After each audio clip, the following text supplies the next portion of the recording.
A wedding dress can hide more than lace. Sometimes it hides the truth everyone is afraid to touch. I pushed the ivory gown across my work table before anyone else in the studio could reach for it.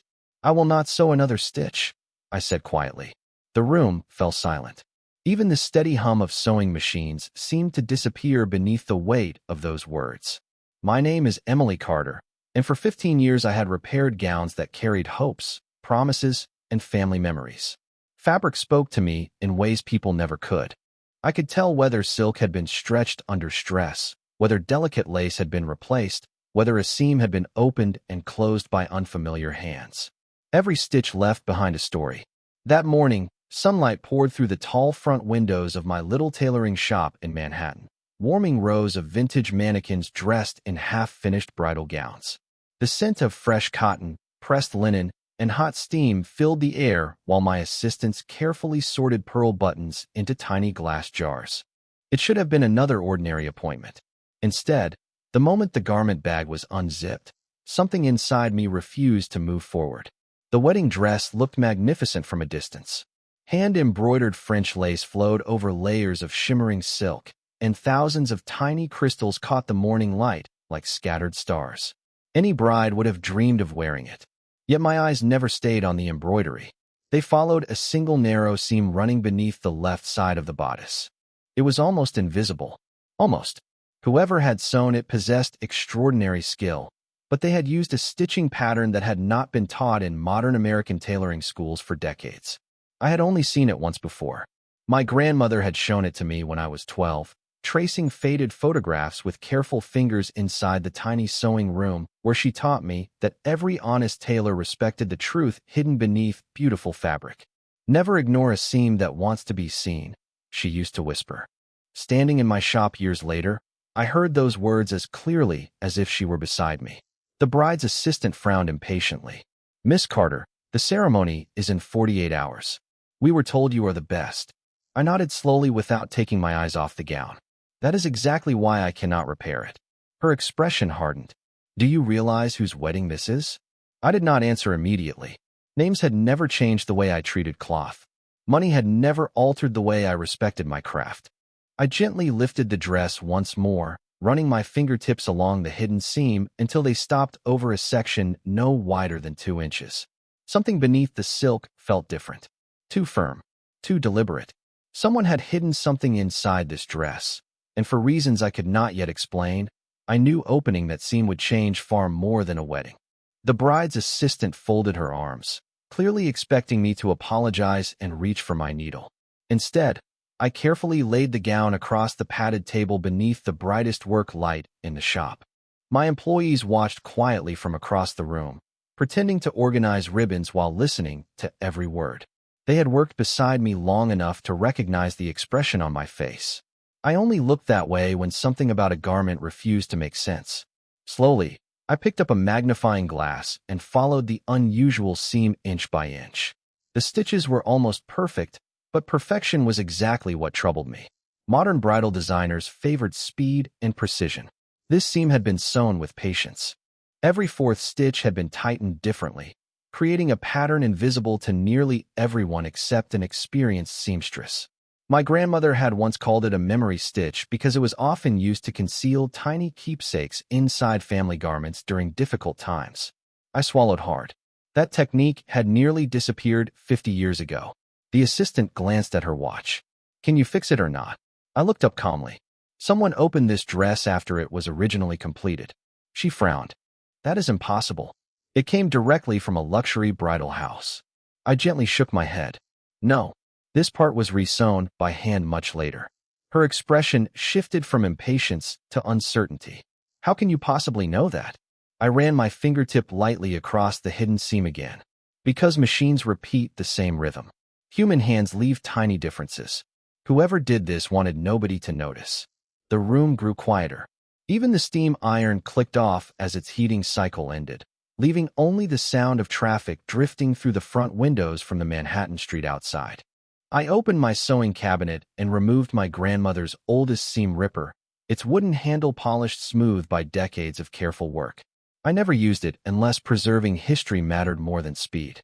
Before I could touch the dress, the assistant stepped forward. You cannot cut into a custom wedding gown without permission. I lowered the tool immediately. She was right. No honest seamstress damaged someone else's property. I placed the seam ripper back onto the table. Then I will not touch it until the owner understands what may be inside. Her voice became firmer. The owner will not come here. I met her eyes without raising mine. Then neither will my needle. She reached for her phone with visible frustration. Fine. I will call him myself. I assumed she meant the designer or the wedding planner. Instead, she spoke only one sentence after the call connected.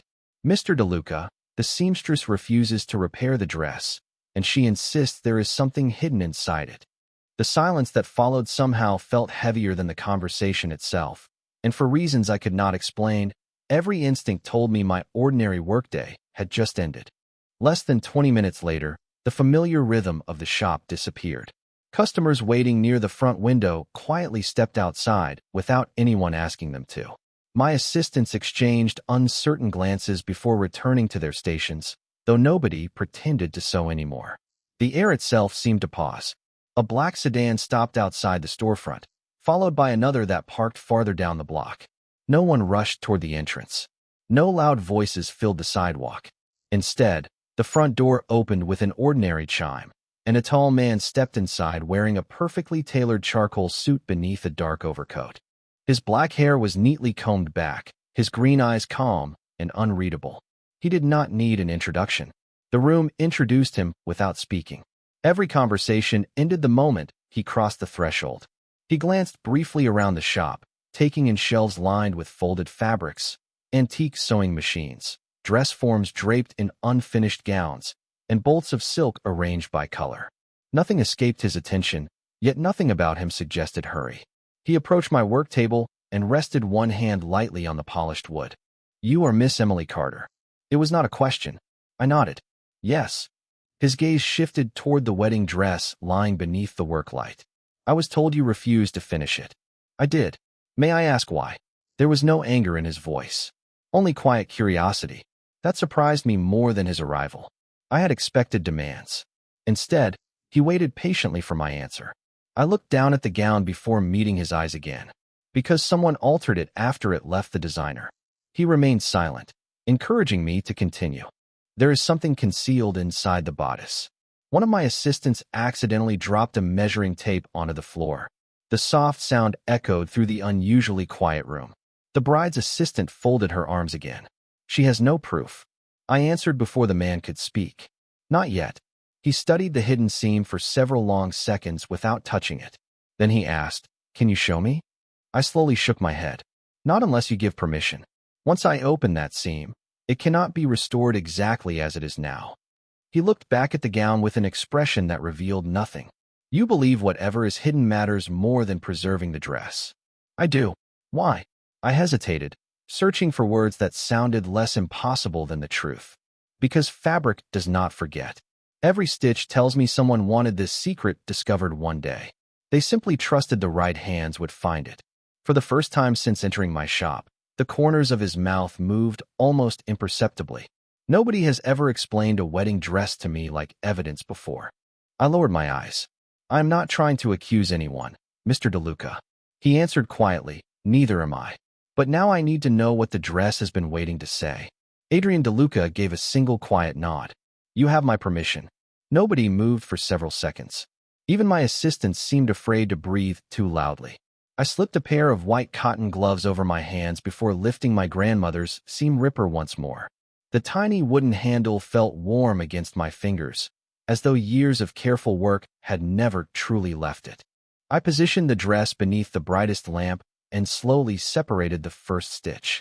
Then another. Every thread came free with patient precision. I was not opening a wedding gown anymore. I was opening someone's secret. The bride's assistant shifted uneasily beside the table. Please be careful, she whispered. I always am. I answered without looking up. Adrian remained perfectly still across from me, watching every movement with remarkable patience. He never interrupted. He never hurried me. The only sound inside the shop was the gentle slide of silk across polished wood and the soft snip of thread releasing one stitch at a time. Nearly 6 inches into the hidden seam, my fingertips brushed something firmer than fabric. My heartbeat quickened. Very carefully, I widened the opening just enough to reach inside the bodice lining. Instead of stuffing or reinforcement, my fingers closed around a tiny object wrapped inside faded ivory muslin. I lifted it out and placed it carefully on the work table. Nobody spoke. The cloth looked decades older than the gown itself. Time had softened its edges until it resembled an heirloom forgotten inside a drawer. I slowly unfolded the wrapping. A small silver sewing thimble rolled gently onto the table beside a folded piece of yellowed stationery no larger than a recipe card. The engraving on the thimble caught the afternoon sunlight. An elegant letter M surrounded by delicate wildflowers. My breath caught before I even understood why. I had seen that exact design once before in an old family photograph stored inside my grandmother's cedar chest. The bride's assistant frowned. "What is that?" I barely heard her. Adrian stepped closer, studying both objects without touching them. "Do you recognize it?" he asked quietly. "I think my grandmother did," I whispered.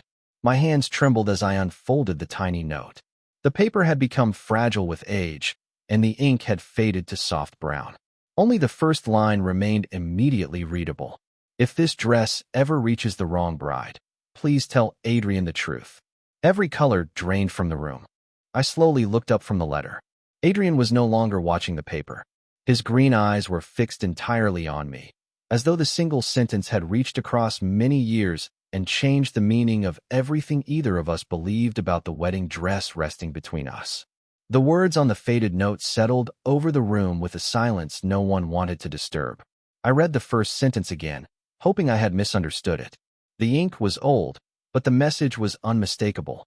Adrian did not ask me to continue immediately. Instead, he rested both hands lightly against the edge of the work table and looked at the tiny silver thimble beside the fragile paper. "My mother owned one exactly like that," he said quietly. There was no uncertainty in his voice, only quiet recognition. The bride's assistant stared at him in disbelief. "That cannot be possible. This dress was made only a few months ago." I gently shook my head. "The dress is new. Whatever was hidden inside it is not." I carefully unfolded the remaining portion of the letter. Time had erased several lines, leaving broken sentences scattered across the page like unfinished memories. I read each surviving word as slowly as I could. "The original gown. Never destroy it. Trust only the woman who understands the stitches. The truth belongs to Adrian." My throat tightened. Whoever wrote the letter had expected it to survive for years, perhaps decades. Adrian listened without interrupting, his expression growing more thoughtful with every missing sentence. "The original gown," he repeated softly. "This is not the first dress." I looked down at the hidden seam again. No, someone transferred these keepsakes from another garment into this one before the wedding. The realization sent a chill through me. This had never been an accident. Someone had deliberately preserved the secret, while making certain only an experienced seamstress would discover it. The bride's assistant reached for the letter, then stopped herself. "Sophia never mentioned any of this." Adrian turned toward her calmly. "Did she know the history of the dress?" The young woman hesitated before answering. She only said it had been purchased through a private collector. Adrian lowered his eyes, thinking carefully. "My mother donated her wedding gown after my father passed away. It disappeared years ago during an estate transfer." The shop became completely still again. My grandmother's old photograph flashed into my memory.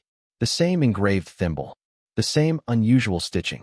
Suddenly, details I had never understood began fitting together with impossible precision. I looked toward Adrian, hardly believing the words leaving my mouth. "I do not think your mother's keepsakes found their way into this dress by coincidence." He met my gaze with calm certainty. "Neither do I." Then he picked up the faded letter with extraordinary care, studying the final barely visible line as afternoon sunlight crossed the page. His eyes narrowed almost imperceptibly before he whispered, "There is another message hidden beneath this one, and whoever wrote it expected someone like you to find that too." Adrian held the fragile letter beneath the work light without touching the faded ink with his fingers. "My mother taught me that old paper sometimes keeps more than one story," he said quietly. I looked at the page again, noticing faint impressions beneath the visible handwriting. They were almost impossible to see unless the light struck the paper from exactly the right angle. I slowly adjusted the lamp until a pale second layer of writing appeared like a whisper emerging from the past. My heartbeat quickened. There is something here, I said. Everyone leaned closer, yet nobody interrupted. The hidden words were incomplete, scattered by time, but enough remained to reveal a message that had waited years to be discovered. If Adrian is reading this, trust the seamstress. She will recognize the family stitch. Do not believe the story attached to this dress. I stopped reading for a moment, hardly believing what my own eyes had found. Adrian remained remarkably calm, though I noticed his jaw tighten ever so slightly. My mother always signed her private letters with that exact phrasing, he said softly. She believed craftsmen preserve truth better than lawyers. The bride's assistant looked completely overwhelmed. Are you saying someone built this entire wedding around a dress with a hidden history? Adrian answered carefully. I am saying someone wanted this history forgotten. I gently placed the letter back onto the muslin cloth before picking up the tiny silver thimble. Turning it beneath the light, I noticed an almost invisible hinge concealed within the engraved letter M. My breath caught again. This is not only a thimble. Using the tip of my smallest needle, I carefully pressed the hidden latch. With a delicate click, the top opened to reveal a tightly folded strip of rice paper protected inside for decades. My hands trembled as I unfolded it. Unlike the first letter, this message had survived almost perfectly. The ink remained dark and beautifully clear. I read only the opening sentence before my voice faltered. The woman wearing this dress is not the one I chose for my son. Silence swept across the shop. Nobody tried to explain the sentence because nobody could. Adrian slowly closed his eyes for one thoughtful breath before opening them again. There was no anger in his expression, only determination. The wedding will wait, he said. The truth has waited much longer. He looked directly at me with steady green eyes. Miss Carter, I believe this story began long before either of us walked into this room. I would like you to help me finish it. For several long moments, nobody spoke. The tiny strip of rice paper rested on the work table beside the silver thimble, looking almost insignificant despite carrying enough history to change an entire wedding. I carefully folded it back into place, afraid that one careless movement might erase another piece of the past forever. Adrian remained beside the table, his attention fixed not on the dress, but on the delicate stitching surrounding the opening I had uncovered. You recognized the family stitch immediately, he said quietly. How? I smiled sadly. Because my grandmother refused to let it disappear. His eyes lifted toward mine. She learned it from an extraordinary seamstress named Margaret Moretti. My breath caught. Margaret Moretti? He nodded once. My grandmother. The room seemed to shrink around us. I slowly looked back at the wedding dress, then at the old thimble engraved with the letter M. Suddenly, every impossible detail fit together. My grandmother had never explained where she learned that forgotten technique. She had only smiled whenever I asked and told me that some promises belonged to another family until the right day arrived. I walked toward an old wooden cabinet standing against the back wall of my shop. Inside rested dozens of carefully labeled boxes containing patterns, fabric samples, handwritten measurements, and family sewing journals passed down through 3 generations. My assistants watched silently as I searched one shelf after another until I found a worn leather notebook tied with a faded blue ribbon. Dust floated through the afternoon sunlight as I placed it gently on the table. This belonged to my grandmother, I whispered. She made me promise never to throw it away. I carefully opened the fragile pages. Between sketches of gowns and handwritten measurements rested a photograph tucked safely inside transparent paper. The edges had yellowed with age, but the faces remained clear. 2 young women stood beside an antique sewing machine, laughing while holding an unfinished wedding gown. One of them was unmistakably my grandmother. The other woman looked astonishingly similar to the elegant portrait I had noticed earlier inside Adrian's wallet when he reached for a business card. He stared at the photograph without blinking. That is my grandmother, he said softly. Margaret. I turned the picture over. A handwritten note covered the back in careful cursive. For Eleanor. One day our grandchildren will finish what we started. My grandmother's name had been Eleanor Carter. My hands began to tremble again, but this time not from fear. Adrian looked at me with quiet amazement before saying something I never expected to hear. Miss Carter, I do not believe we met today by coincidence. I think our grandmothers planned for this moment long before either of us was born. Adrian closed the leather notebook with extraordinary care, as though it had become more valuable than anything else inside the room. He looked at the photograph one last time before handing it back to me. "Keep it safe," he said quietly. "It belongs with your family." I smiled faintly. "It belongs to both of them." He nodded in agreement. For the first time since entering my shop, the weight on his shoulders seemed lighter. The wedding dress still rested beneath the work light, but it no longer looked like an ordinary gown waiting for alterations. It had become the final messenger of two women who refused to let the truth disappear. The bride's assistant stood silently near the doorway, her earlier impatience completely gone. "What will happen now?" she asked carefully. Adrian answered without hesitation. "The ceremony will be postponed." There was no anger in his voice, no dramatic declaration, only quiet certainty. "Until I understand why my family's history was hidden inside this dress, I will not ask anyone to wear it." The young woman slowly nodded before leaving the shop to make the difficult phone call. As the front door closed behind her, the room became peaceful again. I began carefully repairing the opening I had created inside the bodice, not to erase the discovery, but to preserve the garment until every question found its answer. Adrian washed my hands for several moments before speaking. "You repair things differently." I looked up with a small smile. "Clothing remembers every careless stitch. People do too." He considered those words thoughtfully. "Perhaps that is why my grandmother trusted yours." We worked in comfortable silence while afternoon sunlight drifted across the old sewing machines and bolts of silk lining the walls. Finally, Adrian reached into the inside pocket of his coat and placed a folded document on my work table. I glanced at it without opening it. "What is it?" "An offer to purchase this building." I looked at him in surprise. "I cannot sell my grandmother's shop." A gentle smile appeared across his face. "I was hoping you would say that." He picked the paper up before I could refuse it. "Then consider the offer withdrawn." I laughed softly, the sound surprising even me after such an extraordinary afternoon. "You already knew my answer." "I suspected it." He looked around the little tailoring shop filled with old memories, worn wooden tables, and carefully organized threads.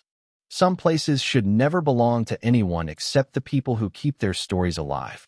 As he prepared to leave, he paused beside the doorway and turned back toward me. "Miss Carter." "Yes." "When every question about this dress is finally answered, I would like you to create something entirely new." I tilted my head curiously. "For another wedding?" Adrian smiled with quiet hope. "No, for a future that begins with the truth instead of hiding it." 3 months later, winter sunlight shimmered across the front windows of my little tailoring shop, turning floating threads into tiny ribbons of gold. Life had settled into a peaceful rhythm again. Customers still brought me wedding gowns, family heirlooms, and favorite coats that deserved another season instead of another goodbye. The extraordinary dress remained carefully preserved inside a climate-controlled display case in the workshop, no longer waiting for a ceremony, but serving as a quiet reminder that truth always found its way through even the smallest stitch. The investigation Adrian had begun uncovered a forgotten family agreement that restored several treasured heirlooms to their rightful owners, while the planned wedding quietly came to an end without public spectacle. Some stories deserve dignity more than headlines. That afternoon, the familiar bell above my shop door chimed softly. Without looking up from the linen jacket I was hemming, I smiled. "I will be right with you." When I lifted my eyes, Adrian stood near the entrance wearing a dark wool overcoat instead of his usual tailored suit. He had come alone again. No assistance, no security, no sense of urgency. In his hands rested a neatly wrapped bundle of ivory linen tied with a simple navy ribbon. He placed it gently on my work table. "I brought fabric," he said. I laughed softly. "Most people bring photographs. I thought you would rather begin with possibility than imitation." I carefully untied the ribbon and unfolded the cloth. It was remarkable linen, smooth beneath my fingertips, woven with exceptional craftsmanship, yet completely free of decoration. Blank, honest, waiting for its own story. "What would you like me to make?" I asked. Adrian looked around the little shop where our grandmother's photograph now rested inside a small silver frame above my sewing cabinet. Warm afternoon light touched it, as though blessing every memory it carried. Then he looked back at me with the same calm certainty I had first seen across my work table months earlier. "Not a wedding dress," he answered. "Not yet." I smiled. "Then what?" He took a thoughtful breath before replying. Something that reminds me every day that the strongest things in life are not built by power. They are stitched together by trust. I looked down at the untouched linen, imagining every possibility waiting inside a single piece of fabric. My grandmother used to tell me that every honest seam began with patience, not certainty. As I threaded my needle and Adrian quietly pulled up a chair beside the work table instead of walking away, I finally understood what she meant. Some people entered your life carrying expensive gifts. Others arrived carrying unfinished stories. The rarest ones brought both hands willing to help you sow a future where nothing beautiful ever needed to hide again.